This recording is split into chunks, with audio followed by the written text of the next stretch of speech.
Chapter 1. What to expect. When we start to train a dog at SDT, the very first thing we do is go back to basics. And for us, this means checking that there is nothing getting in the way of you and your pet's learning. We've done the same in this audiobook. You'll see we start in Chapter 2 with talking about how important it is that your dog is in good health, and if a trip to the vet could help with some of the problems that you may be experiencing. It's not uncommon for pain or medical issues to be affecting how your dog behaves. Then in Chapter 3, we move on to explaining SDT's 3-point formula for success, covering diet, exercise, and teaching your dog an off switch, which will make sure that your dog is at its very best. In Chapter 4, we explore your readiness for training too, because what you do and feel on the other end of the lead is just as important to getting where you want to be. Here we also discuss how to use journaling to track the progress you and your dog make. With this great foundation in place, we'll move on to cover the basics of our training methods in Chapter 5, such as the art of attention and common commands.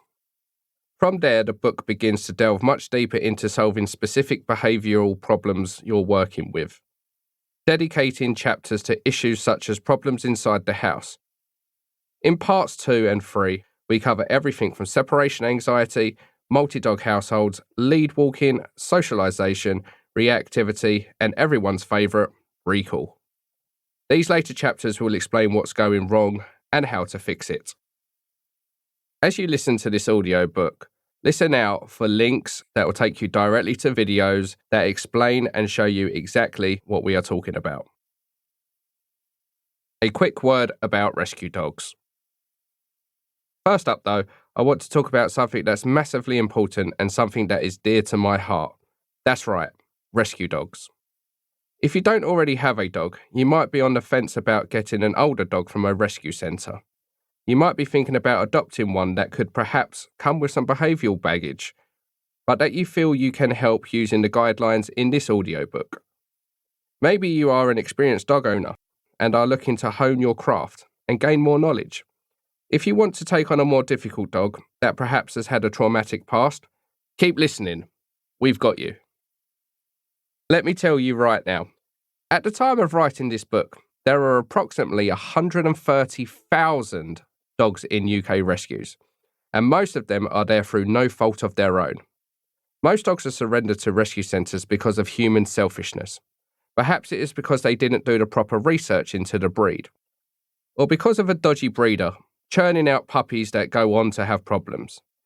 Maybe the previous owners couldn't be bothered to put in the work and train the dog when it was a puppy, and now the dog is bigger, they can't be asked, and it's a problem. Some dogs are sent to rescue because they simply aren't fast enough for racing, or because the backyard breeder can't shift their puppies. And it's hard to believe, but some are just discarded because they get grey and old. But whatever the reason they end up there, you will find some absolute gems of dogs in rescue centres. And having worked with thousands of rescues from across the globe, and having had my own rescue dogs, I'm telling you now, there is nothing more rewarding than adopting a dog. Take my little terrier, Roxy. She was surrendered to a rescue because she had been living with a family that had another dog, but there were no rules. Because she was babied by her owners and not given any direction, she began to get into fights with the other dog in the house. When the fighting got serious, Roxy was the one that had to go.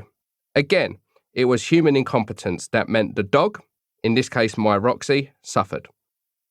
Of course, it's not unusual to have problems with a multi-dog household, and it's something we'll cover in more detail later in this audiobook.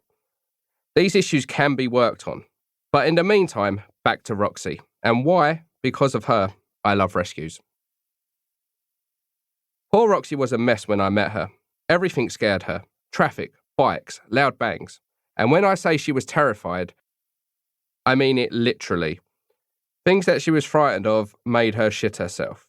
I would actually have to wipe her ass after a walk. Alongside her fear, she had no idea how to walk on a lead and was reactive to bigger dogs, which was problematic as she came to live with 2 bigger dogs that are sadly no longer with us. Fuck you, cancer. The techniques I use to help Roxy are the techniques we're going to talk about in this audiobook. And these techniques have given me a small... To keep listening to this audiobook, I've left you a link in the description so you can do it at no cost thanks to Audible's 30-day free trial.